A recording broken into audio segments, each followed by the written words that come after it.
ETF index mutual funds నేర్చుకుని stock మార్కెట్లో రాణించాలనుకుంటున్నారా? వెంటనే ఈ నెంబర్కి కాల్ చేయండి.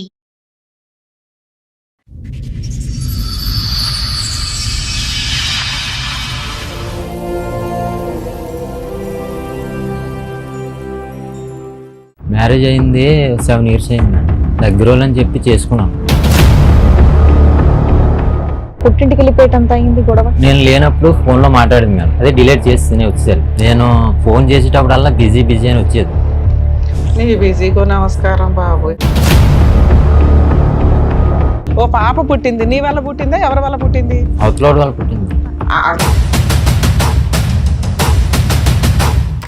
ఆడ ఇల్లీగల్ కాంట్రాక్ట్ పెట్టుకున్న తర్వాత ఈయనతో బాబుని కన్నది, ఆయనతో పాపని కన్నది.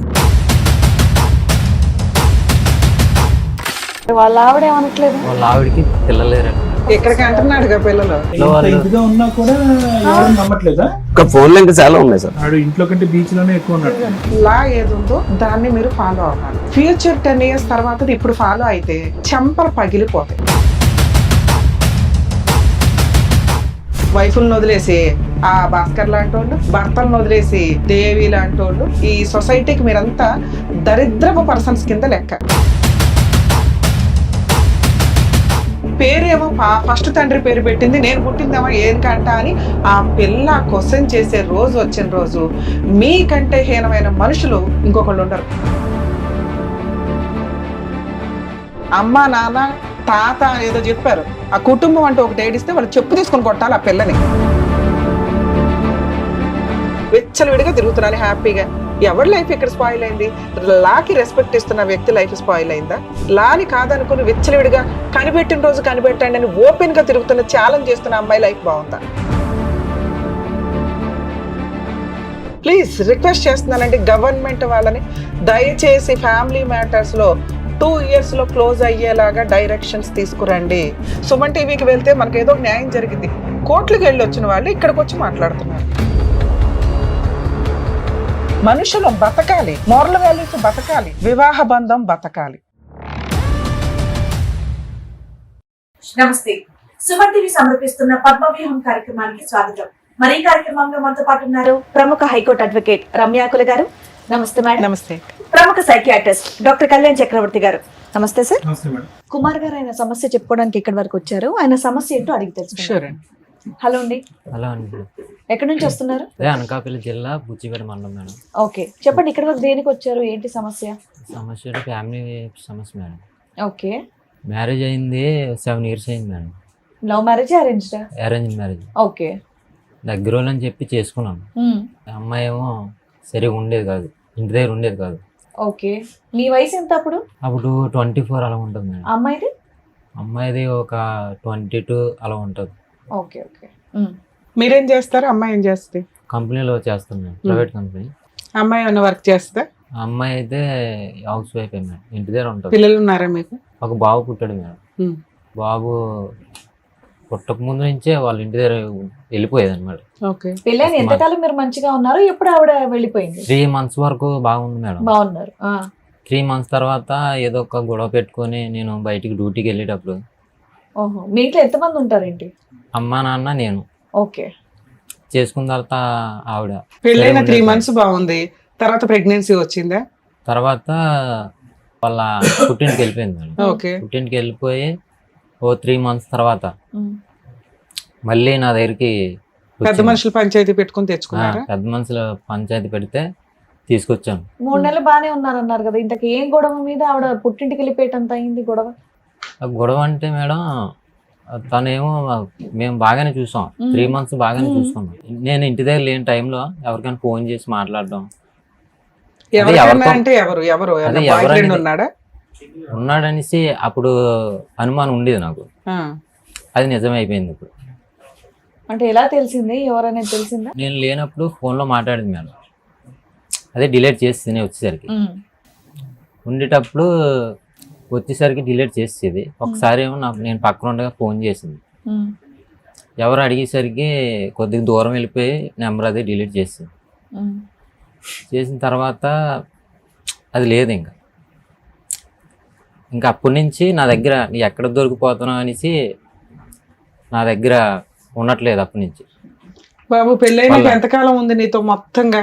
మొత్తంగా అయితే మేడం 3 months ఒకసారి మేడం. తర్వాత తర్వాత ఒక 1 ఇంకో month 3 months ఇంకో 1 month 1 month ఉంది. ఇప్పుడు విడిపోయి ఎంతకాలం అయింది మీరు? 6 years 5 years అవుతుందా దూరంగా ఉండి? దూరంగా ఉండి 4 years అవుతుంది మేడం. ఆ 3 years లో ఎన్ని సంవత్సరాలు కలిసి ఉన్నారు? ఎన్ని నెలలు కలిసి ఉన్నారు? ఆ నీకు పెళ్ళై 7 ఏళ్ళు, విడిపోయి 4 సంవత్సరాలు, అవును మేడం. మధ్యలో 3 years అంటున్నావు. ఆన్ అండ్ ఆఫ్ ఒక 4 నెలలు చెప్పావు. ఇంకా ఎంత కాలం ఉంది? 3 months తర్వాత 1 month 1 month ఉంది. 1 month తర్వాత ప్రెగ్నెంట్ వచ్చింది. తర్వాత వచ్చిన తర్వాత ఇంకా రాలేదు, ఇంకా మన ఇంటికి రాలే. మా ఇంటికి రాలేదు. తర్వాత నా దగ్గర రాకుండా అక్కడే ఉండి ఏదో విధంగా నాతో వరగలుగా మాట్లాడడం, అంటే రోజు ఫోన్లో పోట్లాడుకున్నారు. నేను మళ్ళీ ఎప్పుడు నేను వచ్చింది అనవసరంగా వెనక్కి? చేసుకున్నాను. మళ్ళీ ఎప్పుడు వచ్చింది ఇంటికి? అంటే బాబుకి పేరెట్టేటప్పుడు తీసుకొచ్చాం. వచ్చి ఎన్ని రోజులు ఉంది? ఒక 20 days ఉంది మేడం. తర్వాత మళ్ళీ మా అమ్మ వాళ్ళ ఇంటికి వెళ్దాం అని చెప్పి నన్ను తీసుకెళ్ళిపోయింది. నేను కూడా వెళ్ళాను మీ అత్తగారింటికి. అత్తగారింటికి వెళ్ళాను. వాళ్ళ ఇంటి దగ్గర ఒక 1 week ఉన్నాను. ఉండి వెళ్ళిపోదాం రా అంటే నేను వస్తాను, నాకు ఒంట్లో బాగోలేదని చెప్పేసి ఉండిపోయింది. మళ్ళీ అక్కడే ఉండిపోయింది. అక్కడే ఉండిపోయింది. అక్కడ ఉండిపోయిన తర్వాత రమ్మంటే ఇంకా ఫోన్ మళ్ళీ చేసి రమ్మన్నా. ఎన్ని నెలలకు తెచ్చుకున్నారు? ఇంకా రాలేదు మేడం. అప్పుడు అన్ని కలిపి 4 నెలలే కదయ్యా కాపురం. ఇంకా రాలేదు మేడం. ఇంకా రాకుండా అక్కడే ఉండి మొత్తం భార్య భర్తలుగా ఎదురు బొదురు మీరు ఉన్నది 4 నెలలు 4 నెలలు. మొత్తం ఈ జీవితంలో. అవును సార్. బాబు ఇప్పుడు అక్కడే ఉంటున్నాడు ఆవిడ దగ్గరే. బాబు ఆవిడ దగ్గర ఉంది. సరే విడిపోయి 4-5 సంవత్సరాలు అవుతుంది కదా, ఏమన్నా పెద్ద మనుషులు పంచాయతీలు గానీ ఏమన్నా జరిగినాయా? పెట్టింది మేడం. ఆవిడ పెట్టిందా? ఆవిడే పెట్టింది. ఏమని కావాలి? భర్త కావాలన్నా వద్దనా? భర్త వద్దనేసి. వద్దు. సరే నువ్వు ఏదో ఒకటి తేల్చుకోవచ్చుగా మరి. అంటే నేను వద్దనేసి డైరెక్ట్ గా చెప్పకుండా మా ఆయన అనుమానిస్తాడు. అనుమానిస్తున్నాడు. ఇలాగా నన్ను కట్నం తెమ్మని వేధిస్తున్నాడు.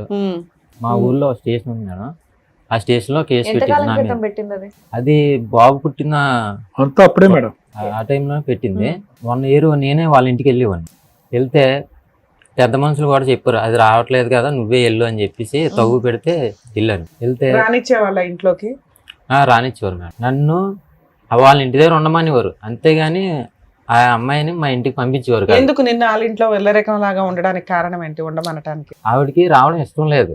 వేరే వ్యక్తితో అంటే ఎలాగ మాట్లాడుకోవడానికి ఆటి అవుతుంది. కన్వీనియన్స్ గురించి, కంఫర్ట్ గురించి వాళ్ళ ఫ్యామిలీ మొత్తం సపోర్టింగ్ ఉంది. అల్లుడితో కాదు వేరే వాడితో మాట్లాడుకొని సపోర్ట్ చేస్తారు వాళ్ళ ఇంట్లో వాళ్ళు. అవును, అలాంటి వాళ్ళు మేడం. ఒక చిన్న పాయింట్ చెప్పు తమ్ముడు, మీ అమ్మగారికి మీ భార్యకి పడేది కాదా? మా అమ్మగారికి మా భార్యకి అస్సలు పడేది కాదు. సో వాళ్ళు ప్రొటెక్షన్ గురించి అక్కడ వాళ్ళిద్దరికి పడదు.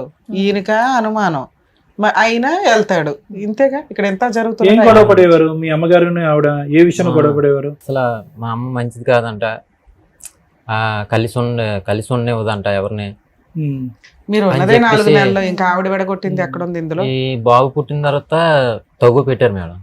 తగు పెట్టగా తగులు ఏం చెప్పారంటే ప్రెసిడెంట్ తీసుకొచ్చారు, మాజీ ప్రెసిడెంట్ తీసుకొచ్చి అతనేమో ఈ పిల్లల్ని మీరు సరి చూడట్లేదు, ఏదైనా ఆస్తి రాయండి ఇలాగా క్వశ్చన్ చేసి మమ్మల్ని అలాగని అనమాట.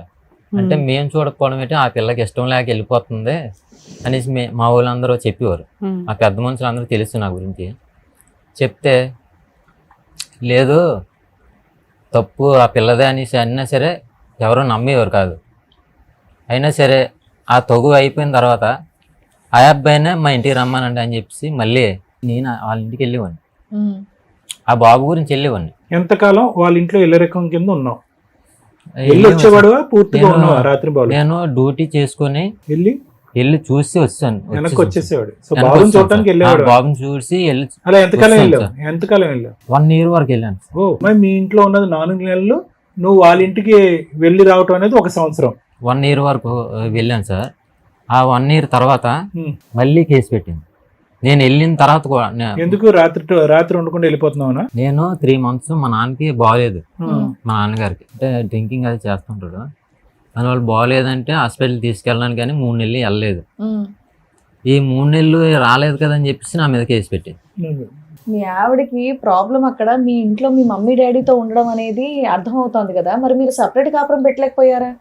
ఆవిడకి మీరంటే ఇష్టమే లేకపోతే పుట్టింటికి వస్తే ఆవిడ ఎందుకు ఇబ్బంది పడుతుంది, మీరు రానందుకు ఆవిడ కేసు ఎందుకు పడుతుంది? నేనంటే వాళ్ళ ఇంటికి వెళ్తే ఇష్టం ఉందంట. సరే నువ్వు వెళ్ళి ఉండొచ్చు కదా, పిల్లోడు వచ్చేసాడు, కాపురం అయితే కావాలి, నీకు పెళ్లి చేసింది ఒక ఆడపిల్లని ఏదో తీసుకొచ్చారు, అక్కడే ఉండి సర్దుకోవచ్చు కదా నువ్వు. పోనీ ఏముంది భార్య కోసం. ఇక్కడ నాన్నగారు ఆరోగ్యం బాగాలేదన్నా ఏంటి, వెనక్కి ఎందుకు వచ్చేవాడు అమ్మ నాన్న చూడటానికి?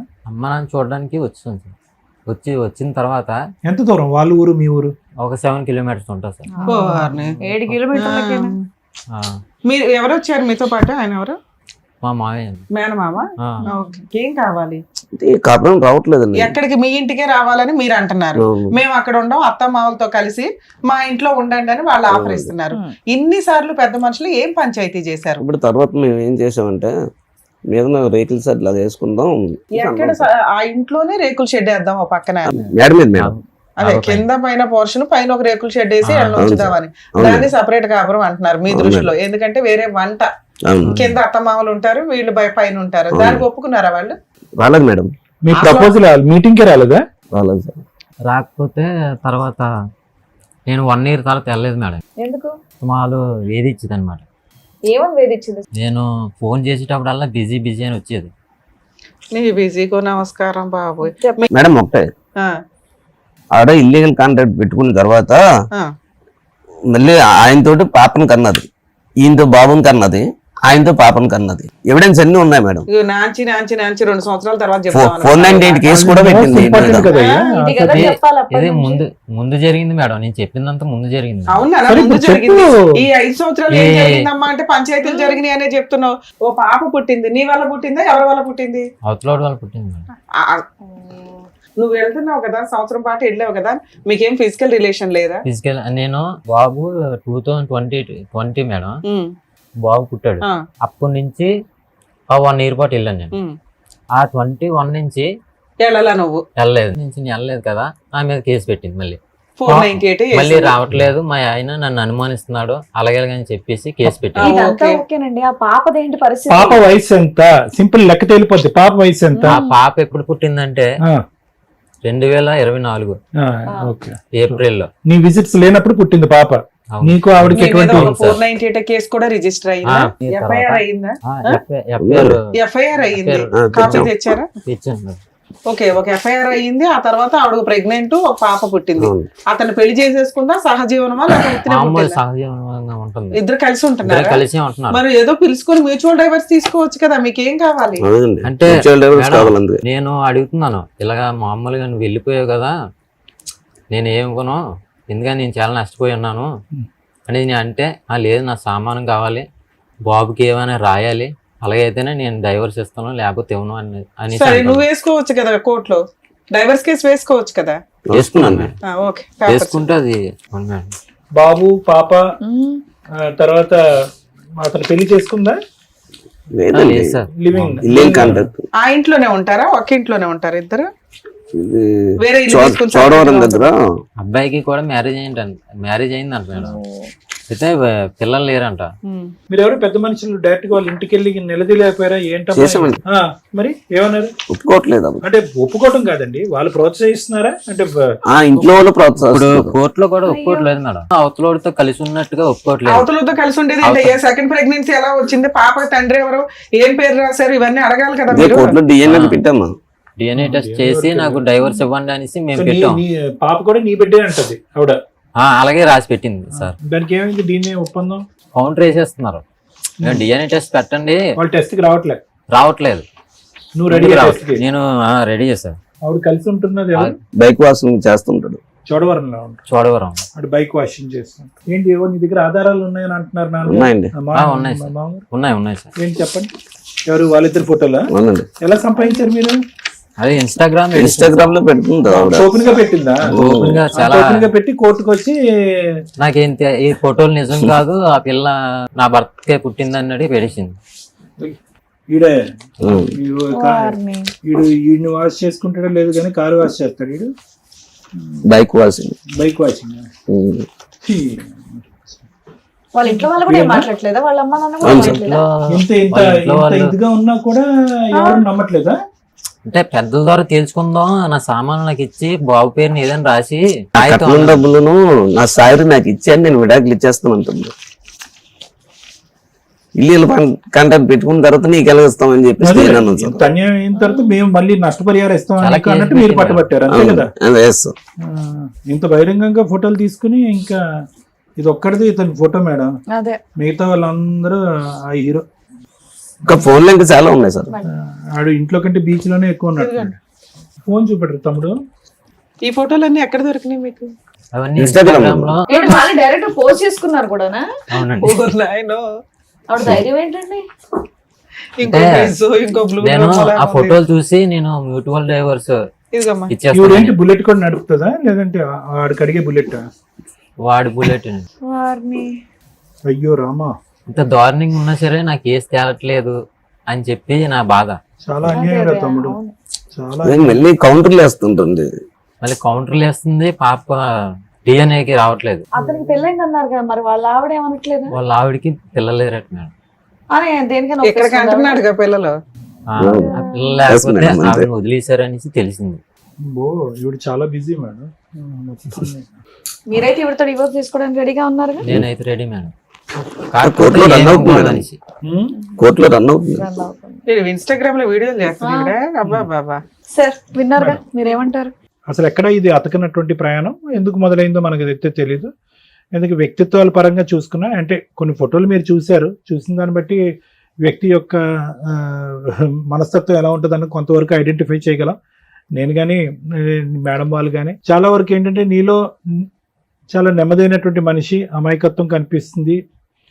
గొడవలు పెట్టుకుని ఆర్గ్యుమెంట్లు పెట్టుకుని కోర్టులు తిరిగి పోలీస్ స్టేషన్ తిరిగేటటువంటి మనస్తత్వమే కాదు నేను. కాదండి. ఆ అమ్మాయిని చూస్తుంటే కనుక చాలా ష్రూడ్గా కనిపిస్తుంది. అంటే చాలా యాక్టివ్గా, చాలా డామినెంట్గా, దేనికన్నా నేను రెడీ అన్నట్టుగా అనిపిస్తుంది. అంటే అమ్మాయి ఎంతవరకు ఏ తప్పు చేస్తుంది అనే దాని గురించి నేను మాట్లాడట్లేదు, కానీ చాలా డైనమిజం అనేది కనిపిస్తుంది ఆ అమ్మాయిలో.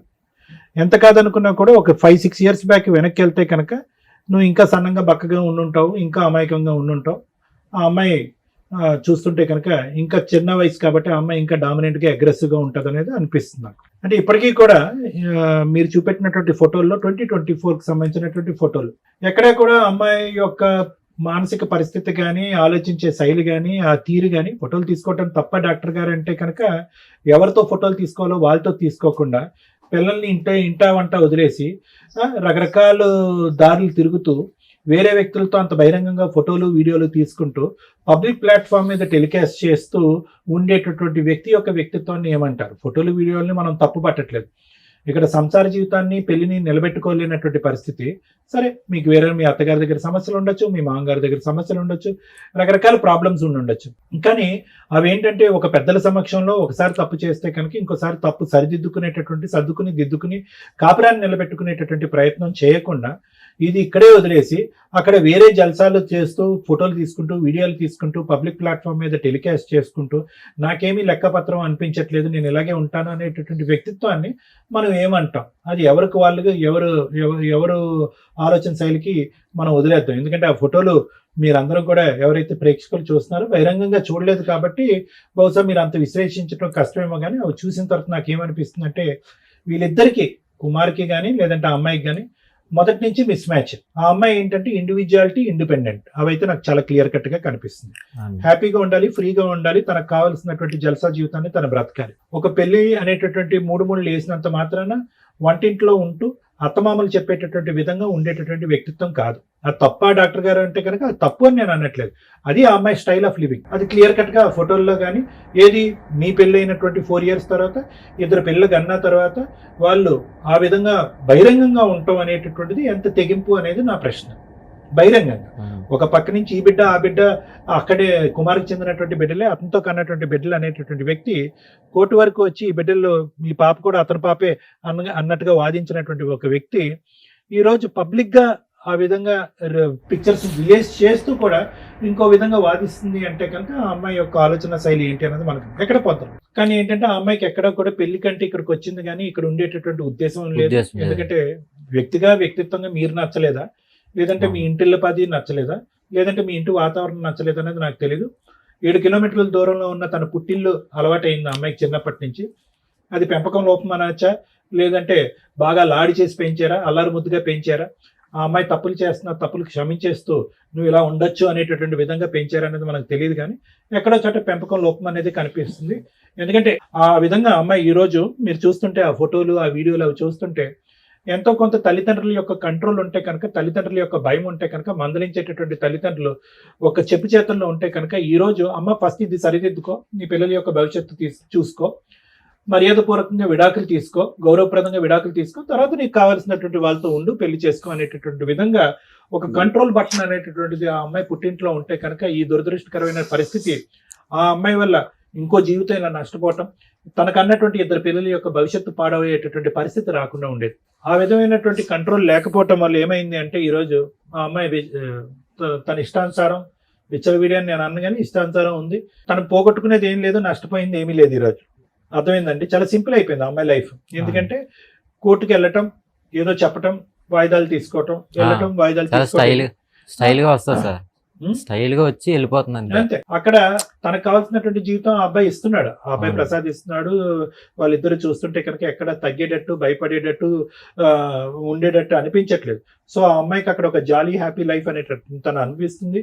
నువ్వేమో వచ్చి ఆ కోర్టు ఈ పోలీస్ స్టేషన్ అని తిరుగుతూ ఫైనల్గా ఇక్కడి వరకు వచ్చి నన్ను కాపాడండి బాబు అంటూ నువ్వు ఉన్నావు. నాకేమనిపిస్తుంది అంటే ఎంత చెప్పినా కూడా, బహుశా మేడం గారు మాట్లాడితే మరి నాకు తెలియదేమో కానీ, ఎంత చెప్పినా కూడా లొంగేటటువంటి బ్యాచ్ లాగా నాకు అనిపించట్లేదు వాళ్ళు.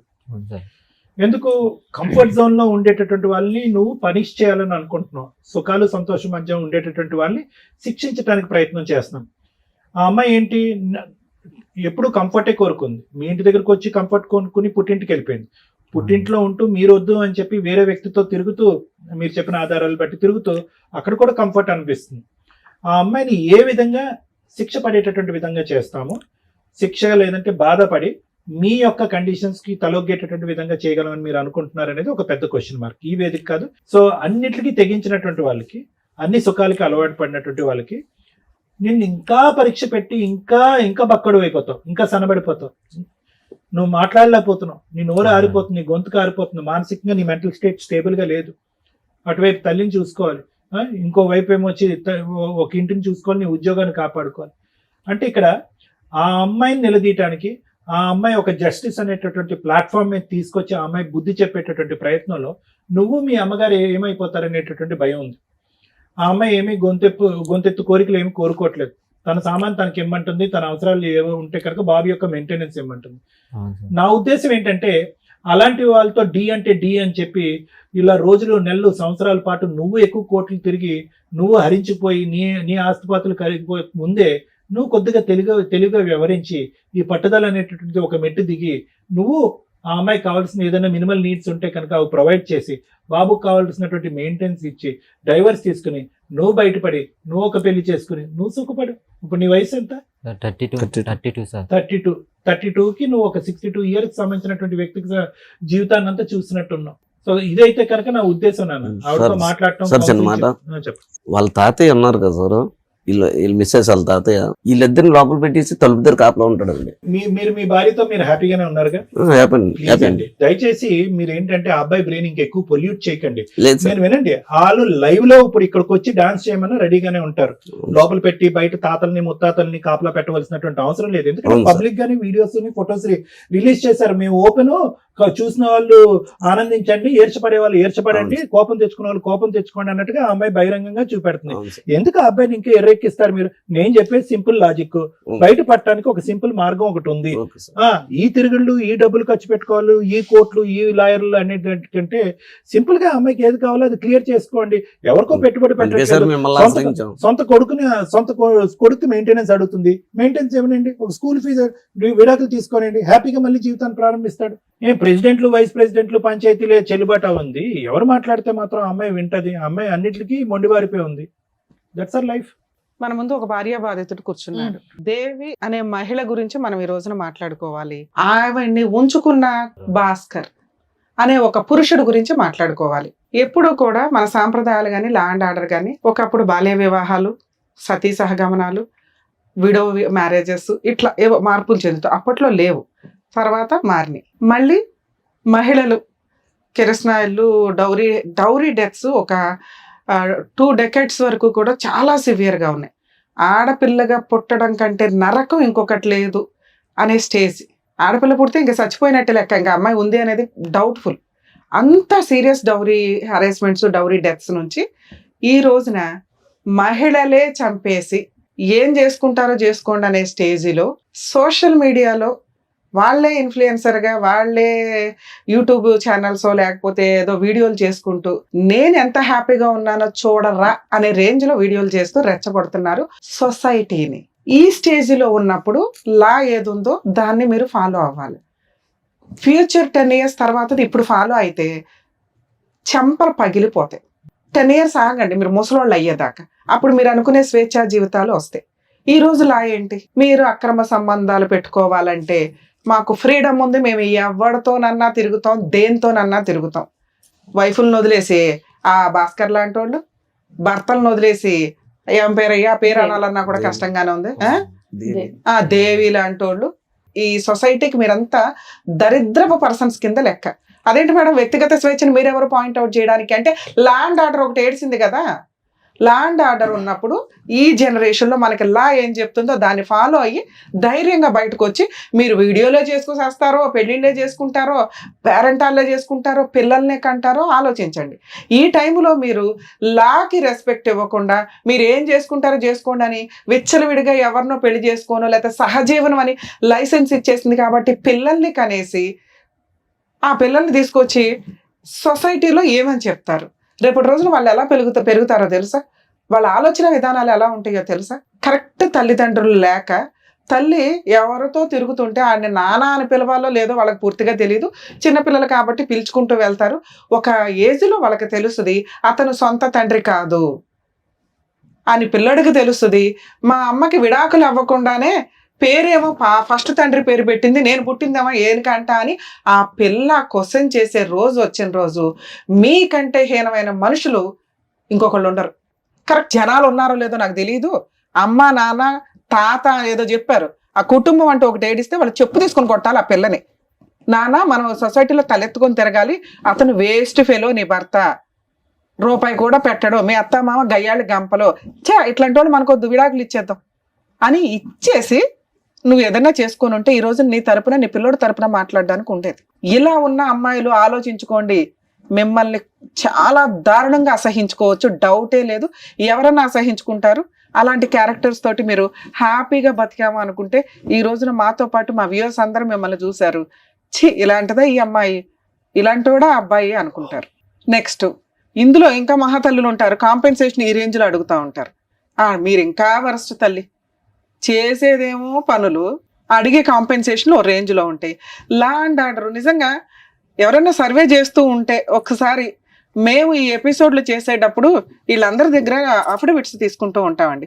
మా ఛానల్స్ని కాంటాక్ట్ అయ్యి ఎంతమంది ఇట్లా సఫర్ అవుతున్నారో మీరు రిపోర్ట్ తీసుకున్నా కూడా దెబ్బకి లా అండ్ ఆర్డర్లో చేంజెస్ వచ్చేస్తాయి. ఇవన్నీ రియల్ కేసుల్లో, సరే ఫేక్ కేసుల్లో మీరు ఏదనుకున్నా కూడా, ఎందుకంటే పాపం వీళ్ళందరూ మళ్ళీ సఫర్ అవ్వకూడదు బయటికి వెళ్ళి. ఇవి నిజాలు అని మేము ఎవిడెన్స్తో ఇస్తే చట్టాలు మార్చాల్సిన పరిస్థితి వస్తుంది. ఎందుకంటే ఇవన్నీ దగ్గర 12 years నుంచి ఇట్లాంటి ఎపిసోడ్లు చేస్తున్నాం. వరస్ట్ దిగజారుతున్నాయి. మీరు అబ్జర్వ్ చేస్తున్నారా? మోరల్ వాల్యూస్ లేవు, కుటుంబ తగాదాలు లేవు, అక్రమ సంబంధాలు డామినేషన్. పూర్తిగా సుప్రీంకోర్టు ఎప్పుడైతే ఆ చట్టం తీసేసిందో, ఆ యాక్ట్ తీసేసిందో, ఆ సెక్షన్ తీసి పడేసిందో, విచ్చలవిడిగా డైవర్స్ రాకుండా, డైవర్స్ వచ్చి మీరు సెకండ్ పెళ్లిళ్ళు చేసుకోండి ఎవరు మాట్లాడడం, ఈ జనరేషన్లో దానికి లైసెన్స్ ఉంది. వితౌట్ డైవర్స్ కోర్టులో పిటిషన్లు వేసుకొని ఆదర్శ దంపతుల్లాగా వీడియోలు చేసుకుంటూ పోతుంటే వాళ్ళని ఎగ్జాంపుల్గా తీసుకుని ఇంకా పావలా బ్యాచ్, వాళ్ళని ఎగ్జాంపుల్గా తీసుకుని 5 పైసలు బ్యాచ్, ఇంతే. ఇక ఎవరికి చెప్పాలా? సో ఇప్పుడు సీరియస్గా లా అండ్ ఆర్డర్ ఎక్స్పర్ట్స్ ఎవరైతే ఉంటారో ఆ న్యాయ కోవిధులందరూ కాస్త మా ఎపిసోడ్లు చూసి ఒక డెసిషన్ తీసుకోండి. ఎక్స్ట్రా మ్యారిటల్ అఫైర్స్, అడల్టరీ ఉన్న సెక్షన్స్కి పనిష్మెంట్ ఇస్తే ఇవి కొంచెం సీక్రెట్గా కంట్రోల్ అవుతాయి. లేదా ఫ్రీగా డైవర్స్ ఇచ్చి పడేయండి. ముందు డైవర్స్ ఇవ్వండి. ఎందుకంటే లా అంటే మాకు రెస్పెక్ట్ లేదనే అంత విచ్చలవిడితనం జనాల్లో రాకూడదు. లా అంటే ఒక రెస్పెక్ట్, ఒక భయం ఉండాలి. ఏమీ చేయదు కోర్టు. ఈ అబ్బాయి ఇప్పుడు ఏం మాట్లాడుతున్నాడు? మేడం నేను న్యాయం కోసం వెళ్తే నాకు 5 ఏళ్ళు అవుతుంది, నేను ఎక్కడ ఇది అవ్వాలా? ఆ అమ్మాయి ఏం చేస్తుంది? నన్ను ఏం చేస్తారు? వస్తే డైవర్స్ వస్తాయి, ఓ రూపాయి రాదేమో, 5 ఏళ్ళు అవతల వ్యక్తి సఫర్ అవుతాడుగా. నాకైతే ఇంకొకటి దొరికాడు, ఓ పిల్లని కనీసా విచ్చలవిడిగా తిరుగుతున్నాను హ్యాపీగా. ఎవరి లైఫ్ ఇక్కడ స్పాయిల్ అయింది? లాకి రెస్పెక్ట్ ఇస్తున్న వ్యక్తి లైఫ్ స్పాయిల్ అయిందా? లాని కాదనుకుని విచ్చలవిడిగా కనిపెట్టిన రోజు కనిపెట్టండి అని ఓపెన్ గా తిరుగుతున్న ఛాలెంజ్ చేస్తున్న అమ్మాయి లైఫ్ బాగుందా? ఇవి ఎగ్జాంపుల్ గా తీసుకుంటే రేపు రోజులు అందరూ దాన్నే ఫాలో అవుతారుగా. ప్లీజ్ రిక్వెస్ట్ చేస్తున్నానండి గవర్నమెంట్ వాళ్ళని, దయచేసి ఫ్యామిలీ మ్యాటర్స్ లో 2 years లో క్లోజ్ అయ్యేలాగా డైరెక్షన్స్ తీసుకురండి. ఇలా అన్ని ఈ ఛానల్స్ లో మేము ఇక్కడ కూర్చొని ప్రతి ఎపిసోడ్ లో చేసుకుంటూ ఫ్రీ సర్వీసులు చేసుకుంటూ మేము వెళ్తున్నాం. లీగల్ సెల్ అథారిటీ ఉంది, లోక్ అదాలత్ ఉంది, వాళ్ళ రిపోర్ట్లన్నా తీసుకోండి. ఈ రోజు మేము ముగ్గురు ఇక్కడ కనిపిస్తున్నాం, ఒక ఛానల్ డైరెక్ట్ గా కనిపిస్తుంది వాళ్ళకి. సుమన్ టీవీకి వెళ్తే మనకి ఏదో న్యాయం జరిగిద్ది. కోర్టులకు వెళ్ళి వచ్చిన వాళ్ళు ఇక్కడికి వచ్చి మాట్లాడుతున్నారు. కోర్టు కదా ఫైనల్, మేము కనీసం సెటిల్మెంట్ చేసి పంపించగలుగుతాం. ఈ చేంజెస్ రాకపోతే ఇలాంటి క్రైమ్ పర్సంటేజ్ మనం వినుకుంటూ తలలు నరికేసి, కాల్ చేసి, మొక్కలు చేసి ఫ్రిడ్జుల్లో పెట్టి, బ్లూ డ్రమ్ముల్లో పెట్టి ఈ దరిద్రాలు చూసి ఆహా ఓహో అని కొన్ని రోజులకి అది కూడా అలవాటు అయిపోతుంది. మనుషులు బతకాలి, మోరల్ వాల్యూస్ బతకాలి, వివాహ బంధం బతకాలి. పోనీ వీళ్ళు ఏమైనా ఖాళీగా ఏడుస్తారా? మళ్ళీ ఇంకో పెళ్లిళ్ళు చేసుకుంటారు. అప్పుడు పెళ్లిళ్ళు ఎందుకు? తిరగండి మీ ఇష్టం వచ్చినట్టు. ఆ పిల్లలు పుట్టే వాళ్ళకి ఏదో కొత్త చట్టాలు తీసుకొచ్చి కనీసం లాకి రెస్పెక్ట్. ఎందుకంటే ఒక అడ్వకేట్గా నేను లా గురించి బాధపడాలా? లా రెస్పెక్ట్ ఇవ్వకపోతే నాకు చాలా కష్టం అవుతుంది. ఆ అమ్మాయి రెస్పెక్ట్ ఇవ్వాల. రెస్పెక్ట్ ఇచ్చిన అబ్బాయి ఇక్కడ కూర్చొని బాధపడుతున్నాడు, నాకు న్యాయం ఎక్కడ జరిగిద్ది అని. ఇక మీ కేసు విషయానికి వస్తే నాన్న, ఇది నేను ఇప్పుడు మాట్లాడింది జనరల్ టాపిక్. నిజంగా బాధేస్తుంది మాకు. లాకి రెస్పెక్ట్ ఇచ్చిన వ్యక్తి బాధపడుతున్నాడు. ఇక్కడ తెగిచ్చేసిన మనిషి ఏం చేయలేరు, ఎందుకంటే లేడీస్ని ఏం చేయలేము ఈ రోజున. ఆ 2 కేసులు నీకు డైవర్స్ వస్తాయి కన్ఫర్మ్, డౌట్ లేదు. 498 నువ్వు గెలుస్తావు ఇప్పటికి ఓ 3 yearsకి. అలానే నువ్వు ఇప్పుడు సెకండ్ మ్యారేజ్ చేసుకున్నావు అనుకో, మళ్ళీ ఏదో పనికి మళ్ళీ కేసు ఫైల్ చేస్తావు. అవునా? ఇక్కడ లా ఏముంది అనేది ఫస్ట్ మీరు తెలుసుకోండి. ఆ అమ్మాయి ఎంత మిస్టేక్తో పాటు క్యారెక్టర్ లెస్. నేను అసలు మాట్లాడట్లే అమ్మాయి గురించి, అదే ఎంతసేపు మాట్లాడా. అలాంటి వేస్ట్ ఫెలోస్ గురించి ఎంత తక్కువ మాట్లాడుకుంటే అంత బెటర్. కానీ నాకు బాధ వేస్తుంది, మాట్లాడతాను. కనీసం రియలైజ్ అవుతారేమని. అమ్మ మహాతల్లులు, మీకు ఎవరన్నా లవర్స్ ఉంటే ముందే ఏడవండి మీ ఇంట్లో, వేరే అబ్బాయిల గొంతు కొయ్యొద్దు. 2, ఒకసారి పెళ్లి చేసుకున్నాక భర్తే సర్వస్వం అనుకోండి. అత్తమామలతో ఏమైనా తగాదాలు ఉంటే ఓపెన్గా పెద్ద మనుషులు పంచాయతీలు పెట్టుకొని ప్రాబ్లమ్ సాల్వ్ చేసుకోవడానికి చూసుకోండి. ఎవ్వరికి తగాదాలు లేకుండా కుటుంబాలు దాటడం కుదరదు. రిలేషన్సే అలాంటివి. కొత్తగా ఒక 20 ఏళ్ళు ఒక ఇంట్లో ఉండి ఇంకో ఇంట్లోకి వెళ్ళినప్పుడు మన ఆలోచనలు వేరు, మన అలవాట్లు వేరు, వాళ్ళు వేరు. అలాగే ఒక కొత్త అమ్మాయిని యాక్సెప్ట్ చేయడం అంటే వాళ్ళకి కొంత ఇదిగా ఉంటుంది. ఇవి కొంచెం టైం పడుతుంది. మీరు ఆ ఇంటికి లీడర్ అవ్వడానికి, లేదా వదిలిపడేయండి. మీరు కష్టపడి సంపాదించుకోవడం అనేది మీకు గౌరవంతో కూడిన పని, గర్వంతో కూడిన పని, క్యారెక్టర్ పని. మీరు క్యారెక్టర్తో ఉంటే అది మీకు పొగరుతో సమానం. సంపాదించుకోవడం, క్యారెక్టర్తో ఉండడం అనేది ఒక స్త్రీకి ఆభరణాల కింద లెక్క. అవి ఉంటే చాలు. నువ్వు సంపాదించుకో, నీ క్యారెక్టర్తో నువ్వు ఉన్న రోజు నిన్ను ఒక దేవతలా పూజిస్తారు. పూజించకపోయిన పర్ల, నువ్వు తలెత్తుకొని పొగ్గరగా సొసైటీలో తిరగగలుగుతావు. అవి దొబ్బుతున్నాయి ఈ రోజున, లేవు. ఎవరితో మాట్లాడగలం మేము? లీగల్ ప్రాసెస్లో ఆ అమ్మాయి లాంటి వాళ్ళకి ఏం చెప్తున్నాను, మీలాంటి వాళ్ళకి చెప్తున్నా. ఒక అమ్మాయిని పెళ్లి చేసుకున్నావు, డే 1 నుంచి నీకు అనుమానం. ఎందుకు అనుమానం అంటే నిజంగానే అమ్మాయి ఫోన్లో మాట్లాడింది, ఓకే. అయినా నువ్వు యాక్సెప్ట్ చేసి ఒక పిల్లాడిని కన్నావు. నిన్ను నమ్ముకొని ఓ పిల్లాడు సొసైటీలోకి వచ్చేసాడు. తప్పు నువ్వు చేసావు, ఎవరినో తగులుకొని వెళ్ళిపోయావు. నువ్వు మెయింటెనెన్స్ ఇవ్వవు, ఏం చేసుకుంటావో చేసుకొని తెగిచ్చేసావు. అప్పుడు ఆ అమ్మాయి కామన్గా ఏం చేస్తుంది? భర్త నువ్వే కావాలని మీ ఇంటి ముందు నిరాహార దీక్ష చేయడము, వాళ్ళకి మహిళా సంఘాలు ఏవో ఉంటే, లేదా లా అండ్ ఆర్డర్ కొంచెం 4 కేసులు వేసుకోవడానికి ఉంది. తిరిగి మహిళలు మెయింటెనెన్స్ వసూలు చేసుకోవడానికి 2-3 years పడుతుంది. ఆ ఇచ్చే పావలా మెయింటెనెన్స్లకు ఈ లోపల లాయర్ ఫీజులు, మెంటల్ టెన్షన్, కోర్టు చుట్టూ తిరగడం. అందుకే అంటున్నా, మీరే సంపాదించుకోండి. ఈ ముష్టిల కోసం తిరగొద్దు, డిప్రెషన్ వచ్చేస్తుంది. కూలి పని చేసుకుని ఇంట్లో ఎవరి పనులు చేసుకున్నా కానీ 10-15 వేలు వస్తాయి. 2, పిల్లల హక్కు ఒకటి ఉంటుంది ఇక్కడ నువ్వేం మాట్లాడుతున్నావంటే ఆ అమ్మాయి తప్పు చేసింది, ఆ అమ్మాయి క్యారెక్టర్ లెస్, ఆ అమ్మాయి ఒకరిని తగులుకొని వెళ్ళిపోయింది. ఆ అమ్మాయి 2022లో నా మీద 498 కేసు వేస్తే నేను కలిసి లేను. ఎవిడెన్స్, అది ఫస్ట్ ఎవిడెన్స్. మీ మీద 22లో 498 మీ ఫ్యామిలీ మెంబర్స్ మీద కేసు నడుస్తుండగా మీరిద్దరూ కలిసి ఉన్నారనేది ఎక్కడ ఎవిడెన్స్ లేదు. వాళ్ళు వేసిన కౌంటర్లో మీరు డైవర్స్ కేసు ఆ అమ్మాయిని రెస్పాండెంట్ 1, రెస్పాండెంట్ 2 అని అబ్బాయిని పెట్టి వేశారు. అలాగే DNA టెస్ట్ కోసం మీరు ఒక పిటిషన్ వేశారు. అందులో వాళ్ళు ఏం చెప్తున్నారు, చాలా కామన్గా చెప్పారు మేడం. రెస్పాండెంట్ 2తో రెస్పాండెంట్ 1 2024లో పాపను కనింది అనేది అబద్ధం, నీ దగ్గర ఏమి ఎవిడెన్స్ ఉంది? నవ్వు వచ్చింది ఆ కౌంటర్ చూస్తే. వాళ్ళ ధైర్యానికి మెచ్చుకోవాలి. బేసిక్ ఎవిడెన్స్ 2022లో 498 వేసి మీరిద్దరూ కలిసి ఉన్నారనే పాయింట్ కౌంటర్లో చెప్పాల. నిజంగా వీళ్ళిద్దరూ కలిసి ఉండి మీరిద్దరూ కలిసి ఉన్నారు, రెస్పాండెంట్ 2 అనేవాడు ఫేక్, అసలు సంబంధం లేదు, నువ్వు పలానా రోజు ఇంటికి వచ్చి పడుకున్నావు ఆ అమ్మాయితో అని నువ్వు ఒక ఎవిడెన్స్ తో రాసి ఉంటే బాగుండేది. 2022లో నువ్వు 498 కేసు ఫైల్ చేసి కోర్టులో కేసులు నడుస్తుంటే ఆ అబ్బాయి ఒక డైవర్స్ కేసు వేస్తే 24లో డైవర్స్ వేసాడు. నువ్వు 24లో పిల్లని ఎట్లా కంటావు? కనీసం ఆ పాప కోసం మెయింటెనెన్స్ కేసు వేయలే అమ్మాయి. ఎందుకు వేయలేదు అంటే తెలుసు కోర్టు తోలు తీస్తుంది అని. మీరు వేసిన డైవర్స్ కేసులో ఆవిడ మాట్లాడుతుంది, మీరు వేసిన డిఎన్ఏ టెస్ట్ పిటిషన్లో అమ్మాయి మాట్లాడుతుంది, మాకేం సంబంధం లేదు, R2కి R1కి ఏం సంబంధం. R1 అంటే రెస్పాండెంట్ 1 మీ వైఫ్, రెస్పాండెంట్ 2 అంటే ఆ అబ్బాయి. సో వీళ్ళకి సంబంధం లేదు. పాప 24లోనే పుట్టింది కానీ వాళ్ళిద్దరికీ సంబంధం లేదు. నువ్వు తండ్రిగా ఎక్కడ చెప్పాలా, మీరు అది అబ్జర్వ్ చేయాలా. మీ పేరు పెట్టారంతే బర్త్ సర్టిఫికేట్లో. ఇవి బేసిక్ ఎవిడెన్స్లు నాన్న. 2022లో 498 పెట్టినప్పుడు 24లో పాప ఎప్పుడు పుట్టింది, 24లో డైవర్స్ నడుస్తుండగా. అర్థమవుతుందా? సో అది మీరు కేసు గెలవడానికి ఉపయోగపడుతుంది. మీకు న్యాయం కావాలంటే న్యాయం కోసం కోర్టులో పోరాడాల్సిందే. రెడీమేడ్ న్యాయాలు మన ఇండియాలో దొరకవు. న్యాయం కావాలా, దరిద్రం వదలాలా, ఈ రెండు వేరు. న్యాయం కావాలి అంటే మీరు ఇంకొక 2 years ఫైట్ చేయండి, 498 కేసు మీరు గెలుస్తారు, డైవర్స్ కేసు మీరు గెలుస్తారు. లేదు మేడం మాకు ఫాస్ట్ గా కావాలంటే ఈ 2 పిటిషన్స్ హైకోర్టుకి మూవ్ చేయండి. స్పీడీ ట్రయల్, డైరెక్షన్ పిటిషన్ వేసుకుంటే రెండిట్లోనూ మీకు ఓహో ఈ అమ్మాయికి పెళ్ళైపోయి ఇంకొకరితో ఉందా, ఇతను ఎందుకు కోర్టు చుట్టూ తిరగాలి, 4 months లో 6 months లో కేసు క్లోజ్ చేయండి అని డైరెక్షన్ ఇస్తారు. ఇలాంటి ఎవిడెన్స్ ఉన్న కేసులు 2024 మ్యాటర్ 25 మ్యాటర్లో హైకోర్టుకి వెళ్ళకండి. స్పీడీ ట్రయల్ కోసం ఇవ్వరు. మినిమం 2 to 3 years పెండింగ్ ఉన్న కేసుల్లో లేదా ఇలాంటి ఎవిడెన్స్ ప్రాపర్ కుప్పలు తెప్పలు ఉన్నాయి పిల్లడి దగ్గర, అలాంటి కేసుల్లో హైకోర్టు స్పీడీ ట్రయల్ ఆర్డర్ ఇస్తుంది. అంటే దానికి కొంచెం ఖర్చు అవుతుంది. ఎంత చిన్న లాయర్ని పెట్టుకున్న హైకోర్టులో మీకు అదొక ఫీజు. 2, తప్పు చేసింది అమ్మాయి. అర్థమవుతుందా? మీ బాబు కాదు. బాబుని పోషించటం అమ్మాయికి ఎంత బాధ్యత ఉందో మీకు అంతే బాధ్యత ఉంది. వాడు మేజర్ అయ్యేదాకా మెయింటెనెన్స్ ఇవ్వాలి. ఆ అమ్మాయి అడగలేదు ఇప్పటిదాకా, ఎటువంటి పిటిషన్ వేయలే. ఇంటీరియర్ మెయింటెనెన్స్ కోసం వేసిందా? బాబుకి మిమ్మల్ని అడుగుతుంది అవునా, ఎవ్రీ మంత్ పేమెంట్లు చేయమని.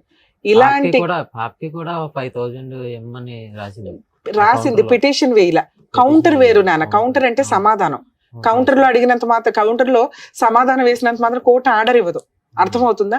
దానికి ఒక రిలీఫ్ కోసం పిటిషన్ వేయాలి.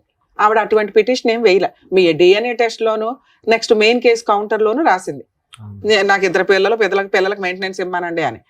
అర్థమవుతుందా? ఇలాంటి ప్రాసెస్ లో ఆ అమ్మాయి అడగడానికి అవకాశం ఉంది.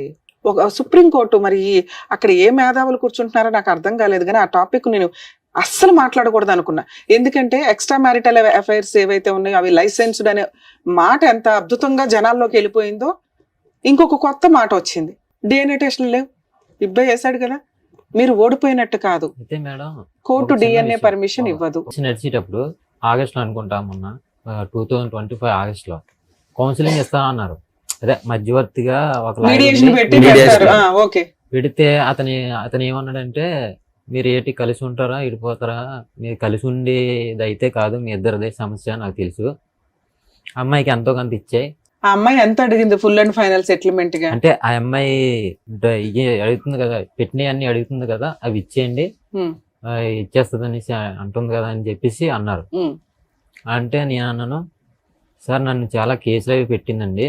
బాబు నేను అదే చెప్తున్నాను, మీరు ఇక్కడ నిజాయితీగా మాట్లాడారు కాబట్టి ఈ జనరేషన్ లో ఉన్న లా ప్రకారం బాబుకి మీరు మెయింటెనెన్స్ కట్టాలి. ఆ అమ్మాయికి రూపాయి ఇవ్వాల్సిన అవసరం లేదు.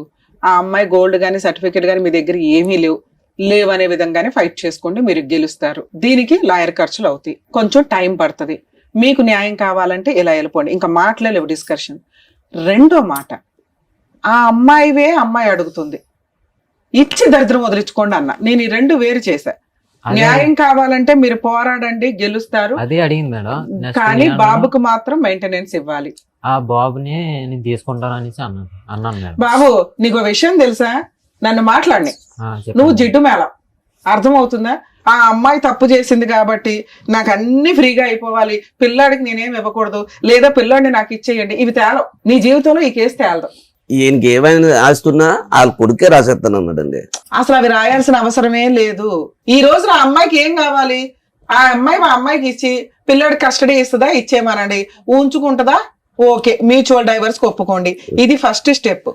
పిల్లాడికి ఆస్తి ఏదన్నా రాసి నాకు ఇవ్వండి అంటే ఫైటింగ్ చెయ్యండి. ఇంతే మీ కేసులో. Okay madam. పిల్లాడికి ఆస్తి మేడం. రాసి ఇచ్చేదే లేదు. ఆ పిల్లాన్ని చూస్తే ఓకే మేడం, చూడలేదు. వేరే వాడితో వేరే ఊర్లో బాబు ఉంటాడు. నీ జీవితమే నాశనమైంది. పిల్లాడు అక్కడ ఉన్నాడు. నువ్వు అడగాల్సింది ఏంటి? Child custody petition. పిల్లాడి కస్టడీ పిటిషన్ వేసుకో. అండి. న్యాయం కావాలంటే ప్రెసెంట్ లా ఏది ఉందో నేను అదే చెప్పగలను. అద్భుతంగా అరచేతిలో చెప్పలేను. మా వంతు ప్రయత్నం మేము చేయగలుగుతాం. కానీ ఈ రోజు మేము అమ్మాయితో మాట్లాడితే అమ్మాయి ఏమంటుందో తెలుసా? నాకు ఆ పిల్లాడికి ఏది రాసిస్తారో రాసిమ్మనండి, నాకు ఇమ్మనండి, నాకేం వద్దు అంటది. అర్థమవుతుందా? పిల్లాడికి రాసివ్వడం అనేది కరెక్ట్ కాదు ఈ కేసులో. ఆవిడికి ఇచ్చేస్తే మ్యూచువల్ డైవర్స్ ఇస్తాను అంటే ఒక సెటిల్మెంట్ కి వెళ్ళండి.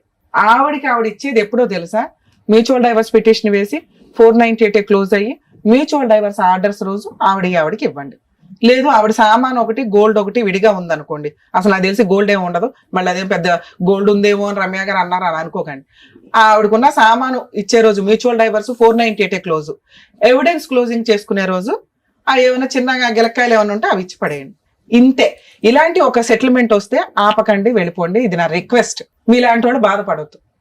2, ఆ అమ్మాయి పిల్లాడికి ఏదైనా రాయండి అంటే మాత్రం అస్సలు సెటిల్మెంట్కి వెళ్ళొద్దు నాన్న.